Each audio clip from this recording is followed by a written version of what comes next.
Hey guys, turkey season is in full swing right now, and if you are planning on getting after it, make sure to pick up some Meat Eater Phelps turkey calls to stuff into the old turkey vest or into your fanny pack right now. I carry a few different things. I like to use mouth calls, and I like to use pot calls. Mouth calls or diaphragms, I like them because it gives you hand-free calling, meaning when you're working a bird up close, you can have your gun on your knee, finger on the trigger, ready to roll, and still be making turkey sounds. I like pot calls because I just like pot calls. I enjoy calling with a pot call. Whatever direction you go, including a box call, which I don't personally use too much, but they're fun and great, and I started out with them.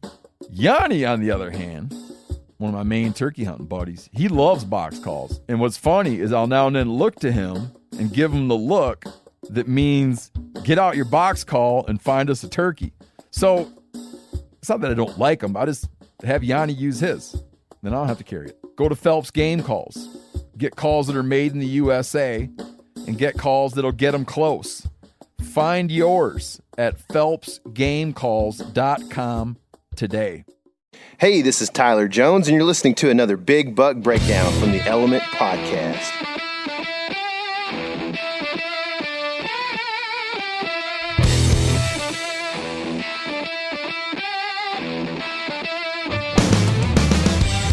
What's happening, on my woods people? Sitting here, we are sitting in the truck, but we're not driving, so that's a change a little bit. We were going to meet at my house, but currently with Christmas happening and my wife's still in school and me just being a... You know what I'm being right now? What are you being? The guy off of Jurassic Park, Stan. Is that his name? So you talking about hold on to your butts, or you talking? Oh no, the computer nerd that sits at his desk and has freaking Coke cans all over the place and Snickers wrappers and Barbasol and like just like fiddling with everything and like hands that shake. That's me. I sit at my computer every day and just let my garbage like get on top of me in my house or whatever. So that's what I feel like right now. You don't look like him. And you're doing better than that. Yeah, I guess I haven't.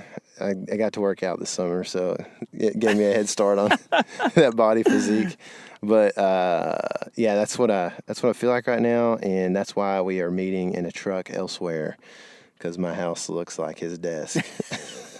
So now we are doing a Big Buck Breakdown with a good buddy, Jared Mills, who we did a podcast with. That was really cool. Was it this summer? It was this summer, wasn't it? This past summer, Jared and Casey and I got to talk on the phone about like not just killing the mature buck, but killing the big mature buck. You know, like everybody wants to talk about how like, oh, I hunt for meat and we want to kill only mature bucks. Doesn't matter how big they are.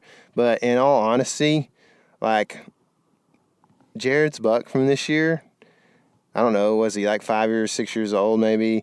And then just say he's 5 or 6 years old. Okay, well if it was if there was a 5 or 6 year old deer there that was like, you know, a basket 8 and just had very terrible genetics, I would shoot Jared's deer. Would you not?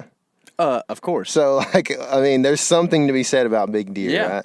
I'm tell you right now, I will shoot a 4-year-old 170 over a 6-year-old 150. Or it's going to happen. 120. Yeah, exactly. Yeah. Like, well, yeah, maybe not 150. That'd be a tough call there. But yeah, if it's drastic, I'm just telling you right now. I'm always honest on this podcast, and I'm shooting the bigger deer. Yeah. Just because like the maturity is a rarity aspect or trait of, you know, deer, but like so is the antler size. You know what I mean? Like. So there's just not many deer. There's a lot more 5-year-old deer out there than there are 170s. You know what I mean? Oh, yes. I agree. And Jared happened to kill...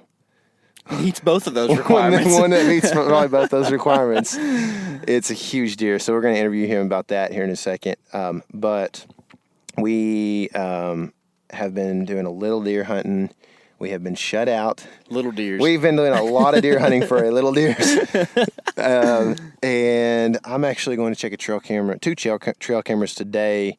One at my house, so I'm not looking too forward to that. Hey, I saw a shooter in your neighborhood the other day. Yeah, he was a 11 point. Yeah, 11 point. That's what we've been calling him lately for funny reasons. Yeah, it's We're just almost poking fun more than actually thinking that's funny. But So that, and then the other property, my permission property that I haven't paid any attention to. You need to. That's going to be a good place. Last day of the season. Dude, August next year. We've actually got a cool front in the forecast. Not cold front, but a cool front. What's it, like a 5 degrees? About 12. Yeah, that's pretty good. Yeah, I would say that's a cold front. Would you? I mean, anything over 10, I would think is a cold front. Good. I mean, All it's right. a solid 10-degree drop. It's like over a week away, but it is in the forecast now. So that's good. Yeah. Well, I'm going to fish until then. That's good. You should. Stock up on Fall some spawns. fillets. Yeah. Yeah, no kidding, dude. It's not just a myth, is it? No. Yeah, we should talk about that sometime. Let's do it. That's a definite off-season podcast. Yeah, for sure. So I'm checking those cameras, and you checked a camera recently. How'd you feel about that? So, as I had alluded to before, probably the last podcast actually, I just purchased a property. Me and my wife did, and pretty excited about it. I had permission to run a trail camera on this thing since about November 15th. So I'd had a camera out for a month, and I've checked it twice, and have had some really good deer on it. I wouldn't say giants or anything, but there's one 8-point that I might shoot if I had the opportunity. And a bunch of does and young bucks. Like, it's great. Like, I'm so excited about this property.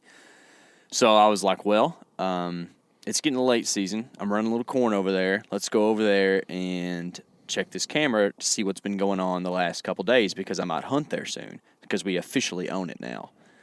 Well, there was maybe one daylight picture of a deer, which is just completely different than what I've been having the past month. And I don't understand what happened, what changed. I do know that pigs have been coming in and hitting my corn.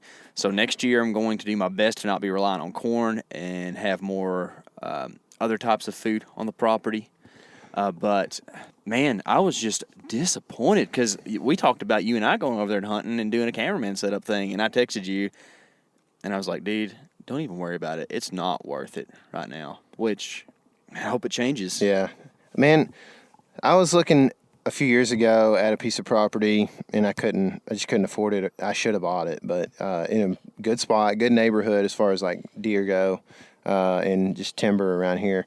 It was like 13 acres, and I looked into like goat paneling that sucker, like some kind of fencing. I looked into fencing the entire property, with like a 4-foot fence that hogs couldn't get over or whatever, or, wouldn't most of the time try to do. And it's a pricey venture. It was pricey, but like if you're looking at a long-term investment in something, I was like, man, I probably, if I get this property, I will do it just so that I don't have these nasty hogs all over my property. You know what I mean? Nasties. They are, and so like you might look into that, man. Yeah, I mean, I know it's expensive, but like I said, if you're gonna be there a long time, you're planting trees that are, gonna be in there, and spending money on food plot or whatever you might be doing, like having your food plot raged in half by hogs is going to really hurt your investment too. It's going to hurt my feelings. And hurt your feelings very much. So you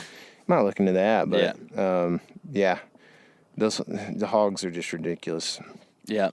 I mean, the property, the permission I have is not far from you, and it's I haven't seen a hog on it this year. No, we went over there and scouted that this summer, Nuts. and we saw a little bit of mud, but there hasn't, like one boar came through or something, but there hasn't been a stinking pig over there. Yeah. And so lucky. The landowner told me that there was a hog.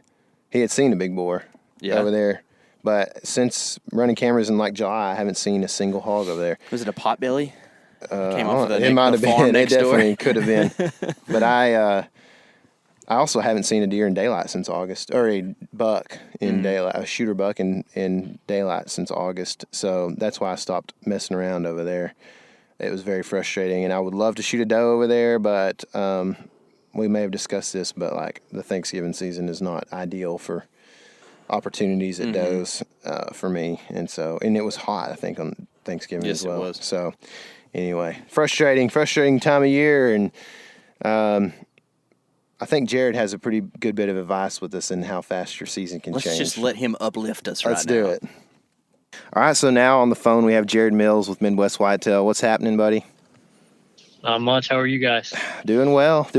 I haven't hunted in about 3 days. So like, when that happens, I get rest and I feel really good. It's you like haven't withdrawals yet? I actually, I definitely am, because we're in like this real weird weather lull where it's like 65 every day and beautiful. It's like if you were going to go hang out at the holidays with your family, for the holidays with your family and play some football in the yard, that's like the kind of weather you'd want to have, Yeah.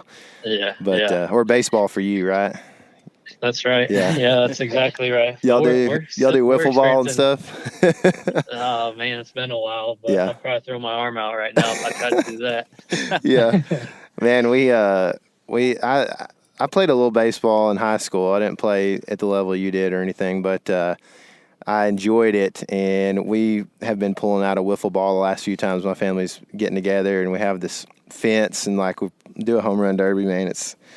It's fun, man. You kind of forget about stuff like that at certain points in your life. Awesome. You revisit it, and it's a good time. But anyway, dude, you've had a lot going on this year. Killed a just toad of a buck, but more recently, man, there's some big news for you, man. What's going on with all that?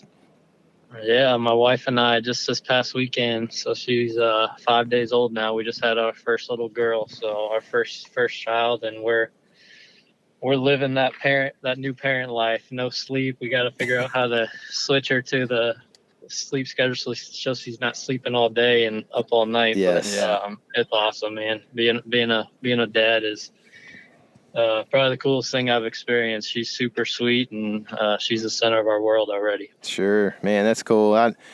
I know where you're at, and for me, this is something I tell my wife this, so I don't have to worry about admitting this on the podcast. But until my kids were like 8 months old, I didn't really like them that much. Like, they didn't do a whole lot.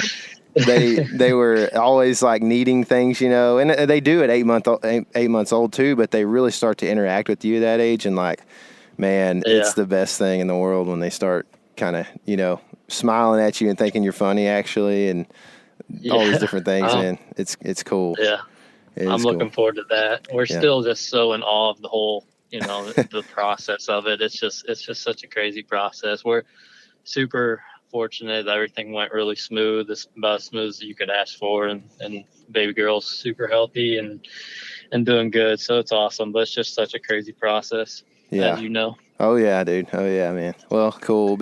We'll be thinking about you and hoping you get some rest, man.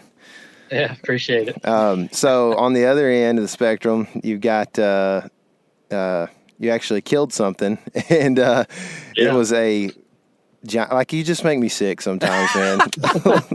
Like, I knew I was gonna get that today. Oh, dude, golly, like it's like some of those. Sometimes a deer, like, you go like, man, he has pretty much everything, but that or whatever, and like this deer it looks like he's got it all, man.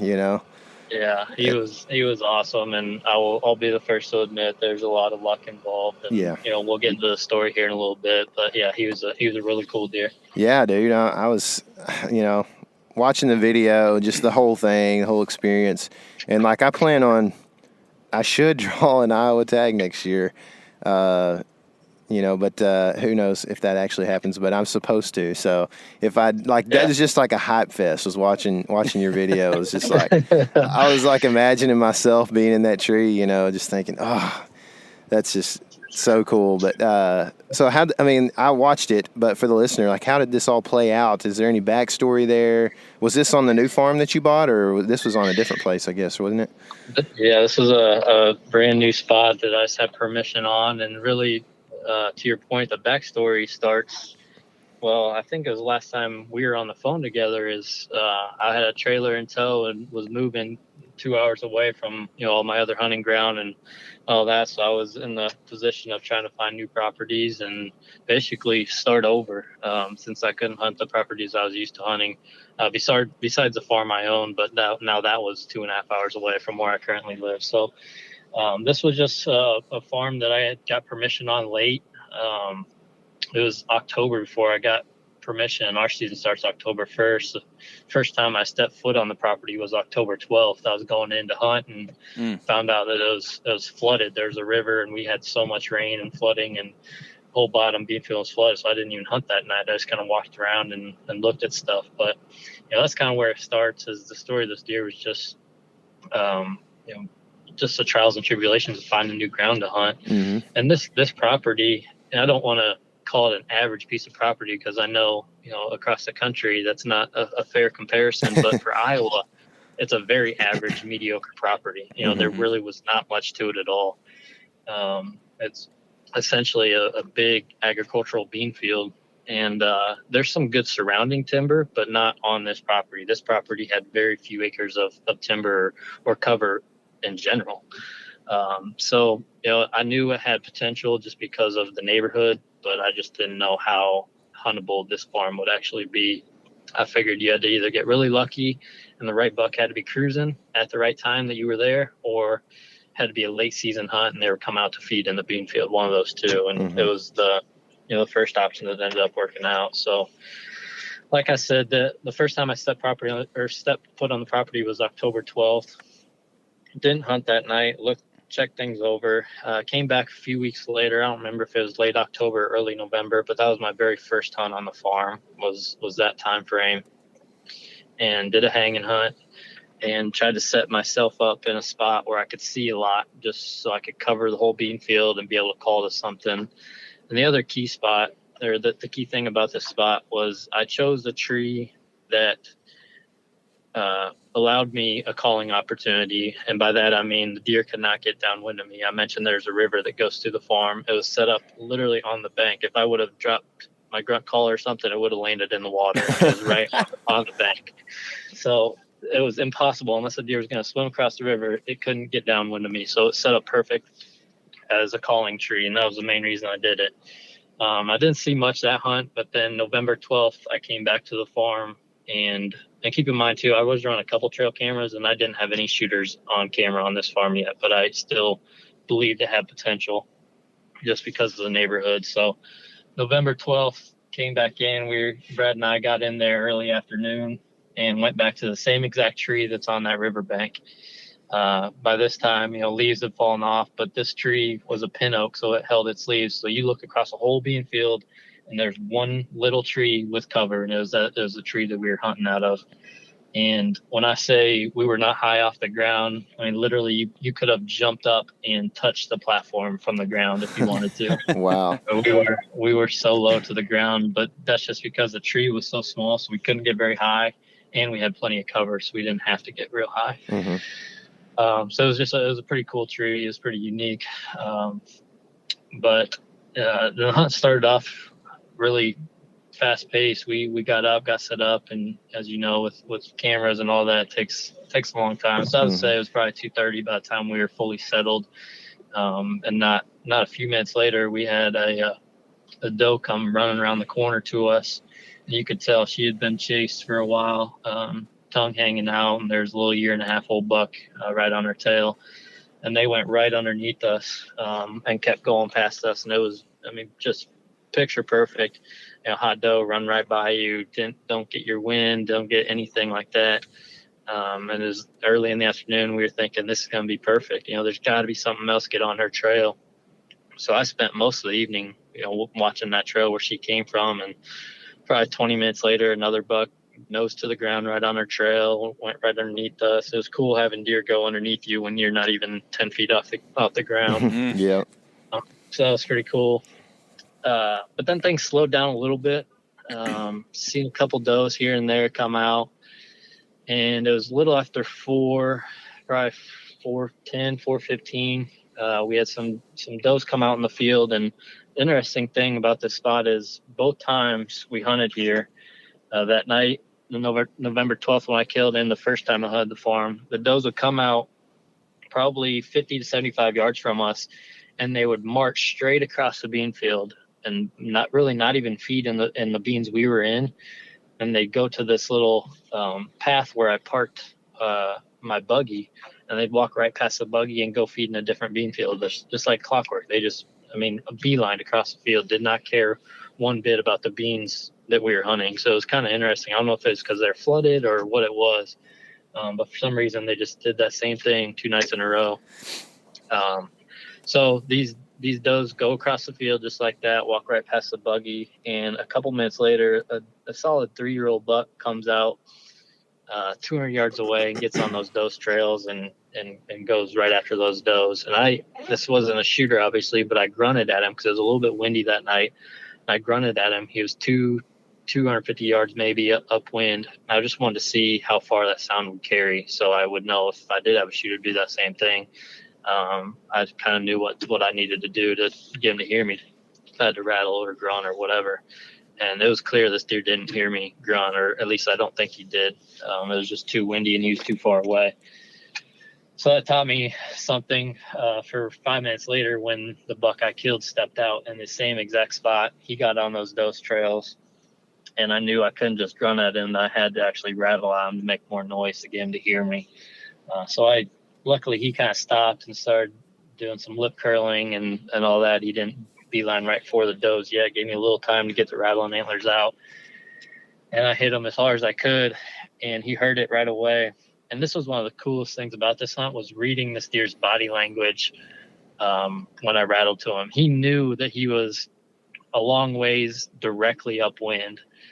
So you could almost watch his thought process of, okay, I need to somehow get downwind, but I don't think there's any way I can get downwind of that sound. Mm-hmm. So he took 2 hard steps left, took 2 hard steps right, and then was almost like, screw it, I'm just going straight in. Like there's nothing I could do. And he just on a straight line from, perfectly upwind, straight line right to us. And that was just one of the coolest things to me is, their instinct is to get downwind, but because of our setup, there was just no way he could. Mm-hmm.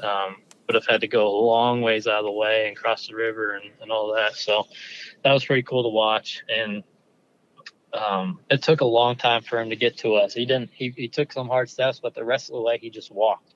He didn't run in. So I had a lot of time to get prepared. I was doing a lot of ranging, doing a lot of glassing just to see kind of what he was. I didn't have any pictures of bucks on this farm, so I was kind of checking him out, seeing what he was, and figuring out where my shooting lanes were, communicating with the cameraman and stuff like that. We had, I don't even know, it seemed like forever. It was probably only 5 or 6 minutes, but we had quite a bit of time while he was walking into us. And it was kind of funny. Brad and I both said this after the hunt. It was almost like he got all the way down. He closed 200 yards, got down to us, and it was like he forgot why he came down there. He started like nibbling on some beans. Yeah. It was pretty bizarre, but yeah, I mean, it was pretty much, we knew it was game over. I just had to make a good shot. At that point, it was more about where my shot's going to be, but he had already come into range, and the shot ended up being like 28 yards. The only intense part about it was trying to make sure the cameraman and I were on the same page about where I was going to shoot and where he could film. But other than that, it was textbook, and I made the shot. It was a little bit further back than I wanted, but he ran 25 yards, 30 yards at the most, and fell over right in the middle of the field, and it was crazy. We had hunted so hard up until that point. And I think the first thing I turned and said to the camera was, that's a perfect example of how fast your season can change. We had struggled. That was the first shooter that we have seen all year. It's November 12th. November 12th. We had seen a couple mature bucks, but outside of that, there was not November 11th. Sorry, October 12th was our first hunt on that property. November 11th was the first shooter we seen, and we killed him. Mm-hmm.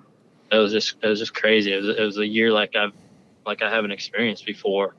So just that feeling of grinding it out and persistence paying off, all that kind of came together right after that deer fell over. And for Brad and I both, it's equally as much his buck as it is mine, just because he was there hunting as hard as I was all season. And for some reason, those ones that you work harder for always kind of feel the best. You feel more rewarded for it, and that was exactly the case with this deer. Yeah, that's cool, man. And I really like the teamwork aspect of it, because it really is that way. And Tyler and I do our best to really feel that if we're both in the stand, it doesn't matter filmer or or shooter, you just got to do your job, and it's both your deer, and that's cool that y'all get that too. So I know you went through, a little bit of life changes for this season, like you talked about, and in the past you've shot some really, really great bucks. And I think we talked to you about that last time. It wasn't just the mature bucks, but like the true giants, Yeah. But with all the changes you went through this year, did your standards change for what you were going to call a shooter?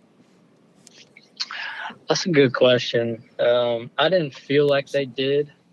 It was a whole new perspective because I was hunting for any big deer I could find, not necessarily targeting a specific deer like I usually did. So from that standpoint, it was a little bit different perspective. From a maturity or size standpoint, I wouldn't say that my standards had changed, or at least not at that point in the season. Maybe if we're sitting here and I still hadn't killed something, possibly I'd target just any mature buck or something like that. But from that standpoint, I don't think my standards had changed yet. Mm-hmm. So how do you go about? I mean, we kind of talked about this the last time we had you on, but like, is this permission from somebody or did you just find a property that was like, hey, this is a like average property, maybe nobody else is hunting it or has asked for it, so I'm gonna go ask the landowner if I can hunt?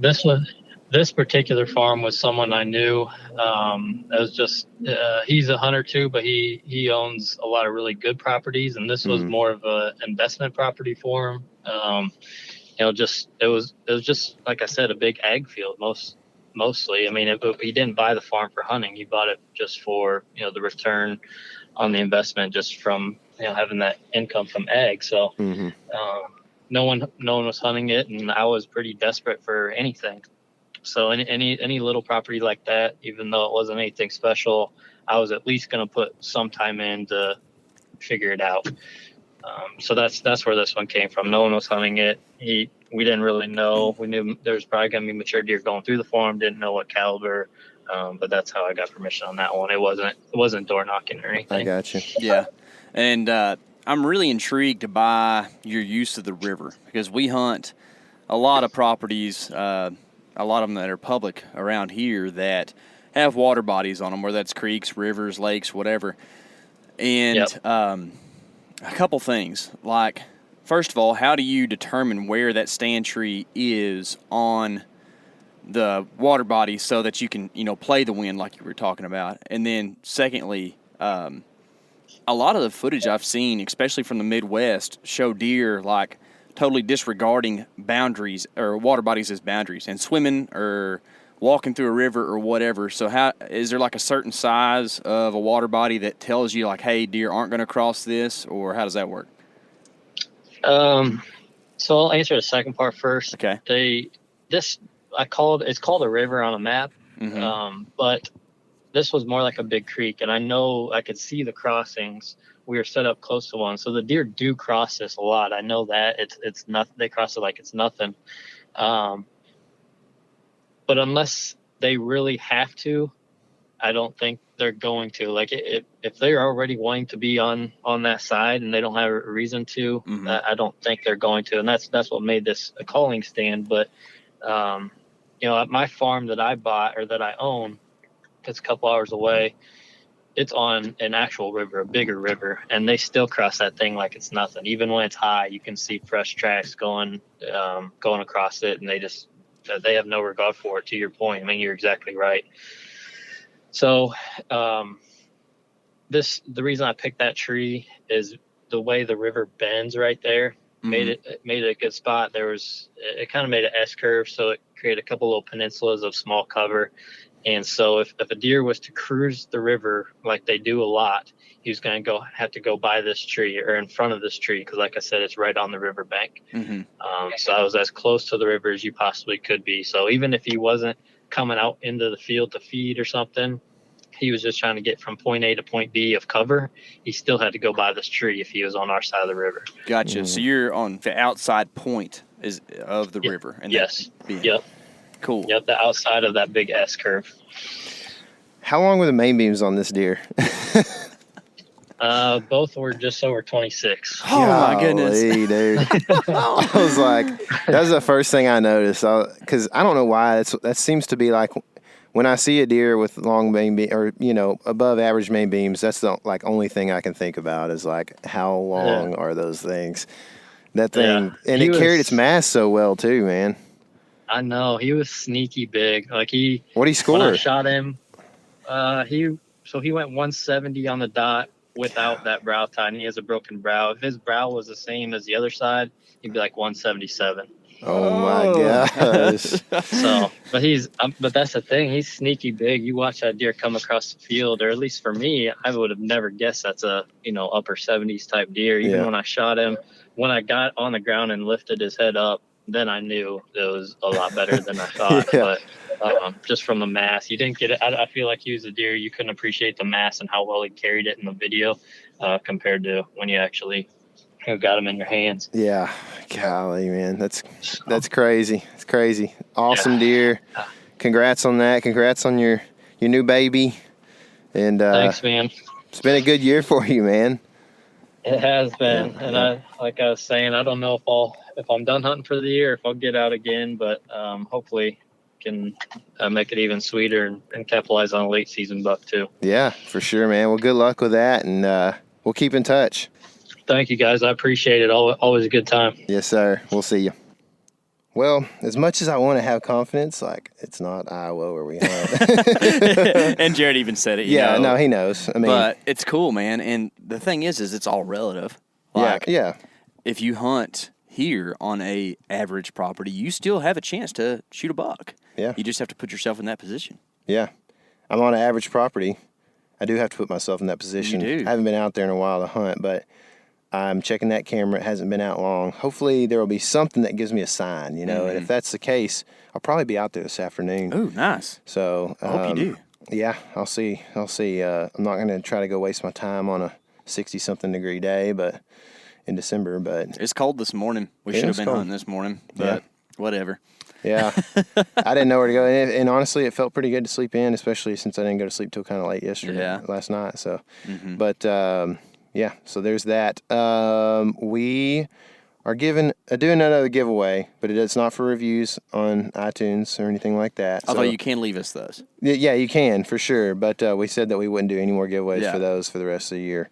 And so we're creating another giveaway because we just love giving y'all stuff. We get some cool stuff, so we like spreading sharing it, passing it on kind of thing. And we've still got some OnX premium memberships, the annual premium memberships, which would be free to you if you win.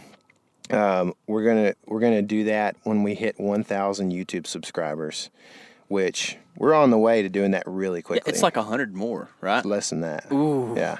So we're gonna give away 4. So you have a 1 in 250-ish chance. We may not catch it until there's over 1,000. So like if you go and there's 1,000 people that have subscribed, don't not subscribe because of that. We're gonna whoever is in our subscription list is gonna have a chance at this. So by the time we get to 1,000, there may be a few more. But yeah, go subscribe on YouTube, and you will be automatically entered into this chance to win an OnX Premium Hunt membership. That's right. And while you're there, be sure and watch the Late Rut series from Kansas. Good call. Because there's a lot of encounters. I can say this humbly, this is a pretty dang good series. There's some legit stuff going down, man. Yeah. Like the one that was just posted is pretty sweet. Yeah. We even have a kill coming up on the next one. If you know what I mean. I know what you mean. So good. Yeah. So anyway, there's a lot of cool encounters. Like I had forgotten over the last couple weeks at how much cool things happened on that trip. Yeah. Like it was very entertaining. A very entertaining trip. We didn't have a lot of dull days. So yeah. If you're subscribed, you'll get a notification every once in a while when we post one of those from the series. So be able to keep up with it easier. Anything else going on, man?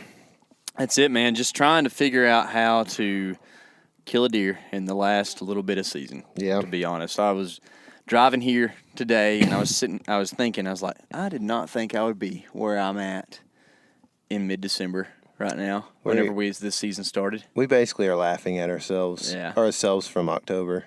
Yeah, pretty much. But that's how every deer season is. And that's part of the fun of it. Is like being hype about stuff and thinking you're just going to go out there and just be the ultimate hunter and kill a bunch of bucks and be so cool and just love life. And you know what? I love life either way. That's right. Yeah.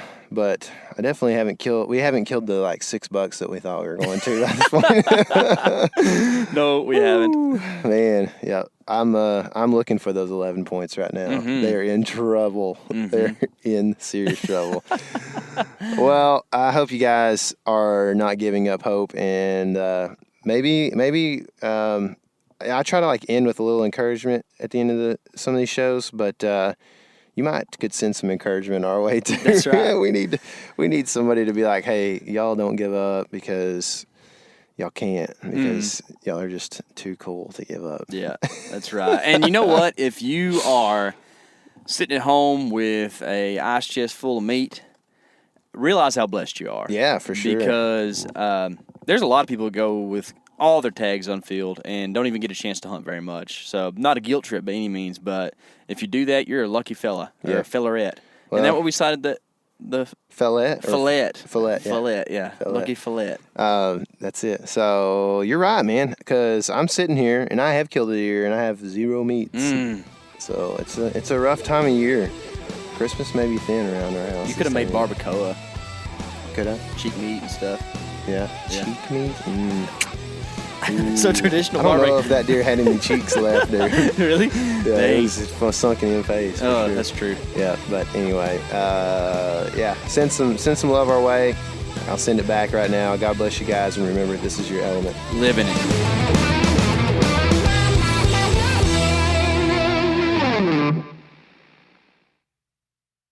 Hey guys, turkey season is in full swing right now, and if you are planning on getting after it, make sure to pick up some Meat Eater Phelps turkey calls to stuff into the old turkey vest or into your fanny pack right now. I carry a few different things. I like to use mouth calls, and I like to use pot calls.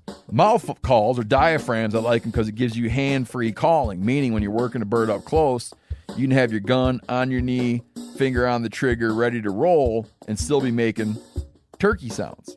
I like pot calls because I just like pot calls. I enjoy calling with a pot call. Whatever direction you go, including a box call, which I don't personally use too much, but they're fun and great, and I started out with them. Yanni, on the other hand, one of my main turkey hunting buddies, he loves box calls. And what's funny is I'll now and then look to him and give him the look that means get out your box call and find us a turkey. So it's not that I don't like him. I just have Yanni use his. Then I don't have to carry it. Go to Phelps Game Calls. Get calls that are made in the USA and get calls that'll get them close. Find yours at phelpsgamecalls.com today.